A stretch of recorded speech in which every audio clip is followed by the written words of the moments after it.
ഈ gut ഹെൽത്തിനെ improve ചെയ്യാൻ, cleanse ചെയ്യാനൊക്കെ ഇപ്പോൾ ഒരുപാട് ഈ ഗ്രീൻ ഡ്രിങ്ക് എന്നൊക്കെ പറഞ്ഞിട്ട് ഒരുപാട് കാര്യങ്ങളൊക്കെ യൂട്യൂബിലൊക്കെ പ്രചരിക്കുന്നുണ്ട്. ഇപ്പോൾ ക്യുക്കമ്പറൊക്കെ കൂടി ഒരുമിച്ച് വെച്ച് ലൈം വെച്ച് മിക്സിയിൽ അടിച്ചത് കുടിച്ചു കഴിഞ്ഞാൽ നമ്മുടെ ഗട്ട് ഹെൽത്ത് ഒരുപാട് ഇമ്പ്രൂവ് ആവും എന്നൊക്കെ.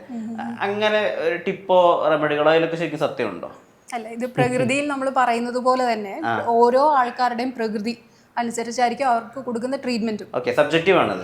സബ്ജക്റ്റീവാണ്. കാരണം എല്ലാവർക്കും നമ്മൾ ഇത് കൊടുത്ത റിക്കവർ ആകണമെന്നില്ല. അവരുടെ ആ ആമാശയം എങ്ങനെയാണ് ഉള്ളത്, എത്രത്തോളം അവർക്ക് ബാധിച്ചിട്ടുണ്ട്.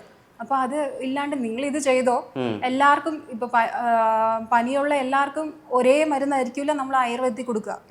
അതുപോലെയാണ് നമ്മൾ ഇത് അതുകൊണ്ടാണ് ഒരു രോഗത്തിന് ഇന്ന മെഡിസിൻ കഴിച്ചാൽ നിങ്ങൾക്ക് ഇത് മാറും. വളരെ കുറവ് മെഡിസിൻസേ അങ്ങനെ ഉണ്ടാവുള്ളൂ, എല്ലാവർക്കും ജനറൽ ആയിട്ട് ഉപയോഗിക്കാൻ പറ്റുന്നത്. അല്ലാത്തത് എല്ലാം തന്നെ നമ്മൾ പ്രകൃതിയും വികൃതിയും ഒരാളുടെ ബോഡി ആസസ് ചെയ്ത് മാത്രമേ നമുക്ക് ഒരാളുടെ മെഡിസിൻ കൊടുക്കാൻ പറ്റൂ.